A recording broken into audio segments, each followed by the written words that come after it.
एक ऐसा भयानक और विशालकाय जीव जो सदियों से आज तक इंतजार कर रहा है एक महाविनाश के आदेश का। हमारे हिंदू धर्म ग्रंथों के अनुसार समुद्र की गहराइयों में जहां पर घनघोर अंधेरा है, वहां आज भी एक विशाल और भयानक जीव सो रहा है। एक ऐसा जीव जिसकी अगर आंखें खुली तो पृथ्वी बढ़ सकती है अपने महाविनाश की ओर। जो कोई साधारण जीव नहीं है, बल्कि एक प्राचीन शक्ति है। एक ऐसा अस्तित्व जो सतयुग में था, लेकिन जिसे द्वापर युग में अत्यधिक अपमानित किया गया और पीड़ा सहनी पड़ी, जो आज भी हजारों सालों से अपने बदले की प्रतीक्षा कर रहा है। आखिर कौन है यह रहस्य? एक ऐसी शक्ति जिसने स्वयं भगवान श्री कृष्ण से युद्ध किया, जिसने स्वयं भगवान श्री कृष्ण को ललकारा। दोस्तों, भागवत पुराण और अन्य हिंदू धर्म ग्रंथों के अनुसार कलयुग का समय 4,32,000 वर्ष का है, लेकिन अभी तक उसमें से केवल 5,000 वर्ष ही बीते हैं। इसका मतलब यह है कि आने वाला समय इससे भी भयानक होगा, जिसमें अराजकता और अधर्म और ज्यादा बढ़ेगा। दोस्तों, हमारे शास्त्रों के अनुसार समुद्र में आज भी ऐसी कई जगहें हैं जहां पर नागों की सभ्यताएं पाई जाती है। क्या द्वापर युग से जुड़ा कालिया नाग इनमें से किसी एक सभ्यता में आज भी छिपा हो सकता है? और क्या वाकई में वह आज भी कलयुग के कली राक्षस के आदेश का इंतजार कर रहा होगा? क्या आप जानते हैं कि कालिया नाग ने श्री कृष्ण से हारने के बाद क्या किया? वह कहाँ गया और किस तरह वह कली नामक राक्षस से मिला, और किस कारण वह कली का सेवक बनने के लिए मजबूर हो गया? इन सभी सवालों के जवाब जानने के लिए इस वीडियो को अंत तक जरूर देखिए, क्योंकि इस वीडियो के अंत तक आपको ऐसे रहस्य जानने को मिलेंगे जो आज तक किसी ने नहीं बताए, जो हमारे ही नहीं बल्कि दुनिया भर के सभी धर्मों के इस गूढ़ रहस्य का पर्दाफाश करेगा। दोस्तों, कुछ पुरानी पांडुलिपियों के अनुसार समुद्र में आज भी कई स्थानों पर कुछ ऐसे जल स्रोत पाए जाते हैं जो अत्यधिक जहरीले हैं, और हमारे वैज्ञानिक आज तक इस चीज का पता नहीं लगा पाए कि आखिर वे जल स्रोत इतने जहरीले क्यों हैं। अब एक बार याद कीजिए द्वापर युग से जुड़े कालिया नाग की कहानी को। किस तरह उसने नदी में निवास करने पर पूरी नदी के पानी को विषैला कर दिया, उसे जहर से भर दिया। क्या समुद्र के इन्हीं स्थानों पर भी उसी का प्रभाव हो सकता है?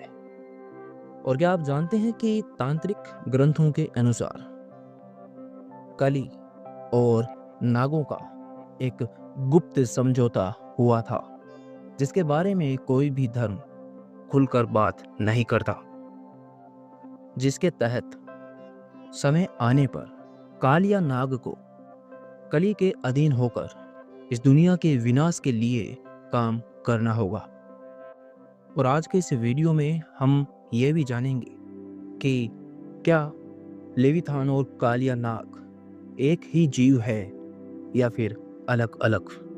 दोस्तों, लेविथान यहूदी, ईसाई और इस्लामिक ग्रंथों में वर्णित एक विशाल समुद्री दैत्य है। यह बाइबल में कई स्थानों पर उल्लेखित किया गया है, खासकर हिब्रू बाइबल में लेविथान को एक भयंकर, अपराजय और समुद्र की गहराइयों में रहने वाले राक्षस के रूप में देखा जाता है। इसके बारे में कई ग्रंथों में उल्लेख मिलते हैं, जैसे योग 41।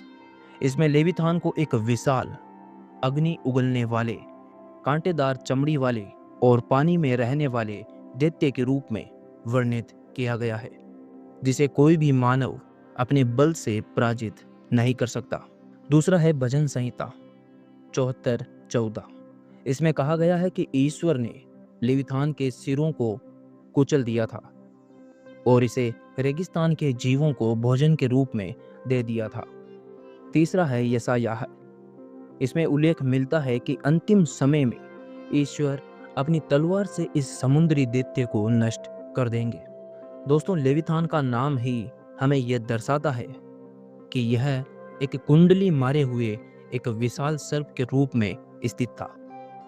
यह एक प्रकार का समुद्री ड्रैगन था जिसे बाइबल में बुराई का प्रतीक बताया गया है। यहूदी परंपराओं में इसे शैतानी शक्ति और अराजकता का प्रतीक भी माना जाता है। दोस्तों, इसी तरह कालिया नाग का भी उल्लेख हमारे हिंदू धर्म ग्रंथों में मिलता है, विशेष रूप से श्रीमद् भागवत पुराण में। यह एक ऐसा शक्तिशाली और विषैला नाग था जो पहले रमणक नामक द्वीप पर रहता था, लेकिन पक्षीराज गरुड़ के डर से यमुना नदी के कालिंदी कुंड में आकर बस गया था। कालिया नाग के विष के कारण यमुना नदी का जल अत्यधिक जहरीला हो गया था, जिसके कारण न केवल वहां पर पानी पीने वाले जीव मरने लगे, बल्कि जल के संपर्क में आने वाले वृक्ष और पौधे भी जलकर नष्ट होने लगे। और इसी के कारण श्री कृष्ण ने एक दिन खेल खेल में यमुना में कूदकर कालिया नाग से युद्ध किया और उसके सभी फणों पर नृत्य किया, जिससे वह पराजित हो गया। कालिया नाग ने भगवान श्री कृष्ण से क्षमा मांगी और उन्होंने उसे यमुना छोड़कर अपने पुराने निवास रमणक द्वीप पर जाने का आदेश दिया। और श्री कृष्ण ने उसे एक श्राप भी दिया, जिसमें यह कहा गया कि अगर वह मंजिल तक जाने से पहले पीछे मुड़कर देखेगा तो वहीं पर पत्थर का बन जाएगा। अब बात करते हैं कि लेविथान और कालिया नाग क्या दोनों एक ही हो सकते हैं?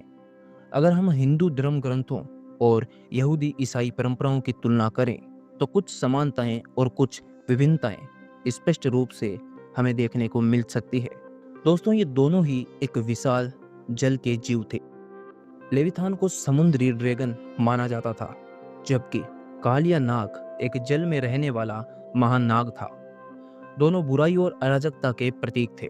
लेविथान यहूदी ईसाई ग्रंथों में दुष्टता और अराजकता का प्रतीक था, जबकि कालिया नाग भी अधर्म का प्रतीक था, क्योंकि उसका विष यमुना नदी को नष्ट कर रहा था और उसमें उपस्थित सभी जीवों को मार रहा था। और इन दोनों को किसी ईश्वरीय शक्ति ने हराया। लेविथान को भविष्य में ईश्वर द्वारा नष्ट किए जाने का उल्लेख मिलता है, जबकि कालिया नाग को श्री कृष्ण ने हराकर उसे यमुना छोड़ने पर मजबूर किया था। दोनों का संबंध जल से था। लेविथान महासागर में रहता था, जबकि कालिया नाग यमुना नदी के जल में बसा था। और जब उसे वहां से निकाला गया तब वह भी समुद्र की ओर बढ़ने लगा। दोस्तों, लेविथान यहूदी, ईसाई और इस्लामी मान्यताओं का एक हिस्सा है, जबकि कालिया नाग हिंदू धर्म का एक महत्वपूर्ण पात्र है। लेविथान को पाप और विनाश का दैत्य माना जाता था, जिसे नष्ट किया जाना था, लेकिन कालिया नाग को श्री कृष्ण ने पराजित करने के बाद दया दिखाते हुए उसे जीवित रहने दिया और केवल स्थान बदलने का आदेश दिया। दोस्तों, लेविथान को एक महादैत्य माना जाता था, जबकि कालिया नाग को एक नागराज के रूप में दिखाया गया है। लेविथान की छवि एक विशाल राक्षस के रूप में है, जबकि कालिया नाग को नागलोक का एक राजा के रूप में माना जाता है। अगर हम ऐतिहासिक और पौराणिक दृष्टि से देखें तो लेविथान और कालिया नाग दो अलग अलग पात्र प्रतीत होते हैं, लेकिन कुछ लोग यह तर्क दे सकते हैं कि दोनों ही कहानियां एक ही मूल कथा से उत्पन्न हो सकती है, जो समय के साथ साथ अलग अलग संस्कृतियों में विकसित हुई हो सकता है कि प्राचीन काल में कोई विशाल समुद्री सर्प था, जिसके बारे में अलग अलग संस्कृतियों ने अपनी अपनी धार्मिक संस्कृति मान्यताओं के आधार पर कहानियां बनाई हो सकती है। और यहाँ पर यह भी संभव हो सकता है कि लेविथान और कालिया नाग की कथाएं एक ही आदिम कथा की भिन्न व्याख्याएं हो सकती है। वैज्ञानिक दृष्टिकोण से अगर देखा जाए तो आज के समुद्र में कई रहस्यमय जीव पाए जाते हैं, जिनमें विशाल एनाकोंडा, अजगर और गहरे समुद्र में रहने वाले रहस्यमय जीव भी शामिल है। ऐसे में यह कहना मुश्किल है कि लेविथान या कालिया नाग वास्तव में किसी जीव पर आधारित थे या केवल पौराणिक कल्पनाएं थी। दोस्तों, लेविथान और कालिया नाग दोनों ही प्राचीन जल राक्षसों की अवधारणा है, जो विभिन्न धर्मों और संस्कृतियों में विकसित हुई। हालांकि इनके बीच कुछ समानताएं हैं, लेकिन ये दोनों अलग अलग पात्र प्रतीत नहीं होते। यदि हम इस विषय को आध्यात्मिक दृष्टिकोण से देखें तो यह दर्शाता है कि प्राचीन सभ्यताओं में विशाल जल जीवों का भय और सम्मान था, चाहे वह लेविथान हो या फिर कालिया नाग। इन कथाओं का मुख्य उद्देश्य नैतिक शिक्षा और धर्म का संदेश देना था। दोस्तों, हमारे हिंदू धर्म के अनुसार कली एक दुष्ट राक्षस था जो कलयुग का प्रतीक था। जब श्री कृष्ण ने द्वापर युग के अंत में पृथ्वी को छोड़ने का निर्णय लिया, तब कली का प्रवेश इस संसार में हुआ और उसी के साथ कलयुग की शुरुआत हुई। भागवत पुराण के स्कंदन 1 अध्याय 17 में वर्णन मिलता है कि कली ने राजा परीक्षित के राज्य में घुसने का प्रयास किया था, लेकिन राजा ने उसे रोक दिया। कली ने उससे प्रार्थना की कि उसे कहीं ना कहीं पर रहने के लिए स्थान दिया जाए। तब राजा परीक्षित ने उसे जुआ, शराब, वेश्यावृत्ति, मांसाहार और सोने में वास करने की अनुमति दी। दोस्तों, कालिया नाग को श्री कृष्ण ने पराजित करके यमुना नदी छोड़ने को कहा और इसी की वजह से उसे फिर से रमणक द्वीप पर लौटना पड़ा। लेकिन सवाल यहाँ पर यह उठता है कि क्या कालिया नाग सच में वहां पर जाकर शांत बैठा या फिर उसमें बदले की आग चल रही थी। कालिया नाग का स्वभाव पहले से ही क्रोधी और विषैला था। श्री कृष्ण के कारण उसे यमुना छोड़नी पड़ी, जिससे उसका अपमान हुआ, और यह वही कालिया नाग था जिसने अपने विष से पूरी यमुना नदी को जहरीला बना दिया था।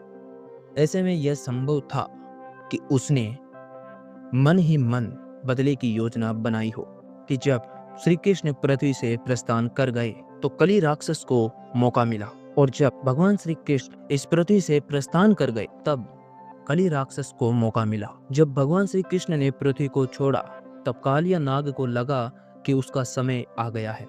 उसके अंदर बदला लेने की तीव्र भावना जाग उठी, क्योंकि उसने सोचा कि कृष्ण ने उसे जबरदस्ती यमुना से निकाला और उसका अपमान किया था। इस बीच कली राक्षस भी संसार में फैलने के लिए अवसर की तलाश में था। उसे मालूम था कि जब तक धर्म, सत्य और आध्यात्मिकता प्रबल है तब तक उसका प्रभाव नहीं बढ़ सकता। कालिया नाग बदला लेना चाहता था और कली चाहता था कि पूरी दुनिया उसके प्रभाव में आ जाए और चारों तरफ अधर्म फैल जाए। दोनों की इच्छाएं एक दूसरे से मेल खाती थी। भागवत पुराण में कली राक्षस को अधर्म और अराजकता का प्रतीक माना गया है। जब कली ने इस संसार में प्रवेश किया तब वह कालिया नाग को ढूंढने गया। कली ने कालिया नाग से कहा, मैं जानता हूँ कि तुम्हारा हृदय क्रोध और बदले की आग से जल रहा है। तुम्हें कृष्ण ने अपमानित किया, लेकिन अब वह पृथ्वी पर नहीं है। अब तुम्हारा समय आ गया है, और अगर तुम मेरे साथ आते हो तो हम दोनों मिलकर पूरे संसार पर अधर्म का शासन कर सकते हैं। कालिया नाग कली की यह बात सुनकर पहले तो हिचकिचाया, लेकिन फिर उसकी आंखों में प्रतिशोध की ज्वाला जल उठी। उसने कहा, मैं विष हूँ और तू अधर्म। अगर हम दोनों एक हो जाएं तो इस दुनिया को पूरी तरह से नष्ट कर सकते हैं। जो अपमान मेरा कृष्ण ने किया, मैं उसका बदला अवश्य लूंगा। और इसी की वजह से कालिया नाग ने कली राक्षस की शरण में जाने का निर्णय लिया और उसका पहला सेवक बन गया, क्योंकि कली के पास एक ऐसी शक्ति है जिससे वह किसी की भी बुद्धि को हर सकता है। वह किसी को भी अंधकार में डाल सकता है, और इसी शक्ति का प्रयोग करके उसने कालिया नाग को अपना सेवक बना लिया। और दोनों के बीच यह तय हुआ कि जब कली उसे आदेश दे तब कालिया नाग जाग जाए, और जब तक कली का आदेश ना मिले तब तक कालिया नाग इस दुनिया की नजर से ओझल रहे। और इसीलिए कालिया नाग आज तक कली के उस आदेश का इंतजार कर रहा है और जैसे ही कली उसे आदेश देगा वह इस दुनिया के विनाश में जुट जाएगा। अब यहाँ पर सबसे बड़ा सवाल यह है कि किस ग्रंथ के अनुसार वे दोनों कब वापस आएंगे और आखिर क्या करेंगे। तो दोस्तों, भागवत पुराण में कहा गया है कि कलयुग के अंत में धर्म पूरी तरह से नष्ट हो जाएगा और अधर्म प्रबल हो जाएगा। तब भगवान विष्णु के 10वें अवतार भगवान कल्कि का अवतार होगा और इस समय तक पृथ्वी पर पूरी तरह से अराजकता फैल जाएगी और तब तक कालिया नाग और कली छिपे रहेंगे। वे समुद्र के गहरे हिस्से में जीवित रहेंगे जब तक कि मानवता पूरी तरह से पतित न हो जाए। और जैसे ही संसार अधर्म में पूरी तरह से डूब जाएगा, कालिया नाग और कली राक्षस फिर से प्रकट हो जाएंगे और अपना असली रूप दिखाएंगे और पूरे संसार को अपने वश में कर लेंगे। और जब ये दोनों जागेंगे तब ये क्या क्या कर सकते हैं, हम उस पर बात करते हैं। दोस्तों, कालिया नाग अपने विष से सभी जल स्रोतों को जहरीला कर देगा, जिसके कारण लोग बीमार होंगे और मृत्यु को प्राप्त होंगे। और कली अधर्म और अराजकता फैलाकर युद्ध और विनाश को जन्म देगा, क्योंकि वह लोगों की बुद्धि को हर चुका होगा। वे दोनों मिलकर एक झूठे धर्म का निर्माण करेंगे जो लोगों को सत्य से दूर ले जाएगा। कालिया नाग के विष का प्रभाव इतना शक्तिशाली होगा कि इससे नदियां और समुद्र विषैले हो जाएंगे और पीने के लिए पानी नहीं रहेगा। कली अपने प्रभाव से लोगों को अधर्मी बना देगा, जिससे समाज में हत्या, चोरी, धोखा और अन्य अपराध बढ़ेंगे। वे दोनों मिलकर ऐसी सेना तैयार करेंगे जो केवल अधर्म की सेवा करती हो, जो केवल अधर्म की राह पर चलती हो, अधर्म की बात सुनती हो। दोस्तों, शास्त्रों के अनुसार जब संसार पूरी तरह से विनाश के कगार पर होगा, तब भगवान कल्कि अपने दिव्य घोड़े पर सवार होकर आएंगे और अपने तेजस्वी तलवार से कली राक्षस और उसके सेवकों, जिसमें कालिया नाग भी शामिल होगा, उन सब का संहार करेंगे। तो दोस्तों, यह था कालिया नाग, लाइथन और कली के संबंध का एक गहरा रहस्य जो आज तक हम लोगों से छिपा था। और कमेंट में ये जरूर बताएं कि अगर लाइथन या फिर कालिया नाग सच में जाग जाएं और पृथ्वी का विनाश करने लगे तो हम क्या कर सकते हैं। कमेंट में इसका जवाब जरूर दें।